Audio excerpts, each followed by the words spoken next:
Stéphane Moulin, ce quart de finale de la Coupe de France, c'est quelque chose auquel vous pensiez ou alors c'est arrivé un peu comme la cerise sur le gâteau? Non, on n'y pensait pas. Quand on démarre une compétition comme celle-là, on ne peut pas avoir d'objectif bien précis parce que pour y arriver, il faut que tout soit combiné, il faut des bons tirages au sort, il faut de la réussite, voilà, il faut tout un tas de choses dont on a bénéficié. Donc on prend ça plutôt comme entre guillemets une récompense. Maintenant, on espère que ça va, parce que plus on avance dans la compétition, plus on a envie évidemment qu'elle dure. Donc voilà. Maintenant. Est-ce que ça représente quoi la Coupe de France pour vous, pour les joueurs? Bon, ça représente quelque chose d'abord de populaire. Et puis, voilà, on sait que c'est une épreuve qui est quand même, comment dire, prestigieuse. Parce que c'est une coupe à élimination directe et qu'il faut être présent le jour J. Et ça, c'est important de pouvoir s'étalonner sur un match en 90 minutes. Je trouve que ça limite. Ça limite pas les surprises, mais ça nivelle les valeurs. Et je trouve que c'est bien. Et on sait aussi que c'est souvent dans ce cadre-là que les petits poussés se font pousser les ailes et arrivent à produire de beaux matchs. La preuve en est. Hein. On a joué une équipe de CFA en quart de finale. Je trouve que pour eux, c'est déjà exceptionnel. Ils ont l'opportunité de rendre le truc encore plus exceptionnel. Ils seront accompagnés de Cannes, qui est en CFA aussi.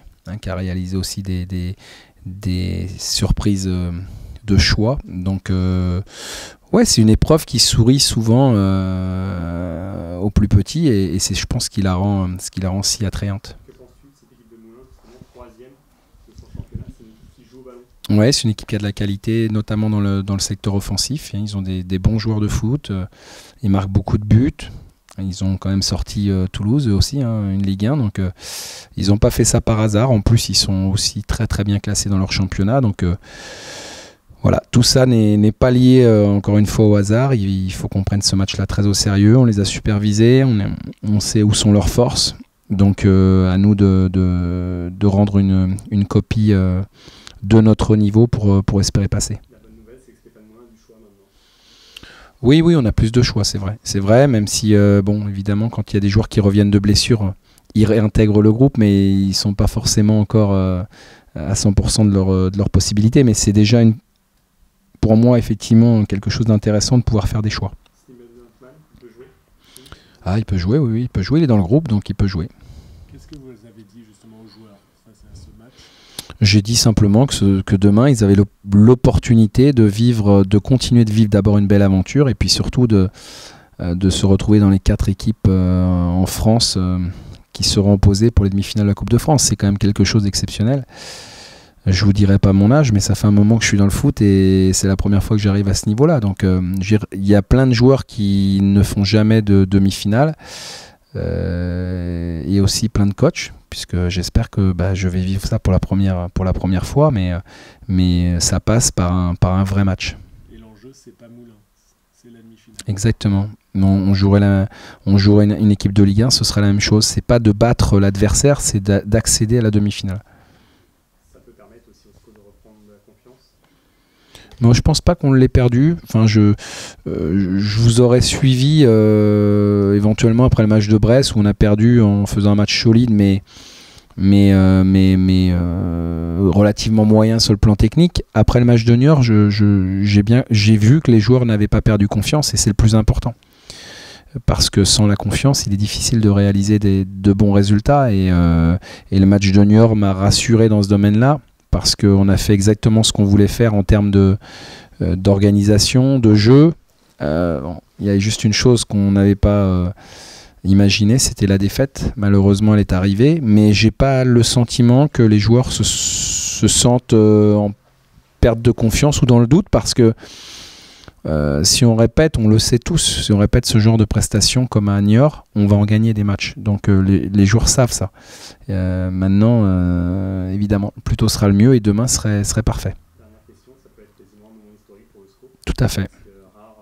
Tout à fait.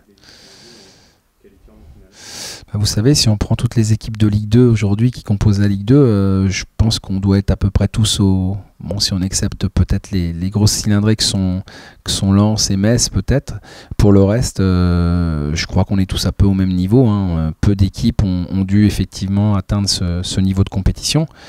Voilà. Nous, on a une chance, je l'ai dit aux joueurs, ils ont une chance, ils se sont donné cette chance-là. Hein. C'est eux qui l'ont fait, c'est eux qui peuvent le faire. Ils peuvent écrire une petite page de l'histoire du club. Voilà, il ne faut pas s'en priver parce que jusqu'ici, le SCO n'a accédé que 5 fois, hein, à la demi-finale en pratiquement un siècle.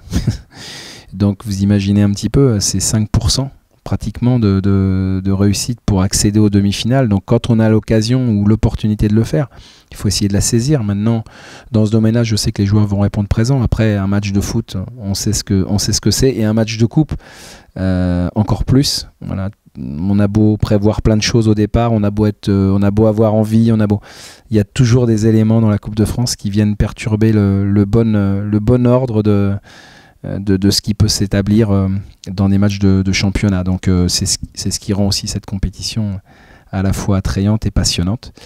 Maintenant, pour une fois et pour une fois seulement, en tout cas pour demain, j'espère que la hiérarchie sera respectée.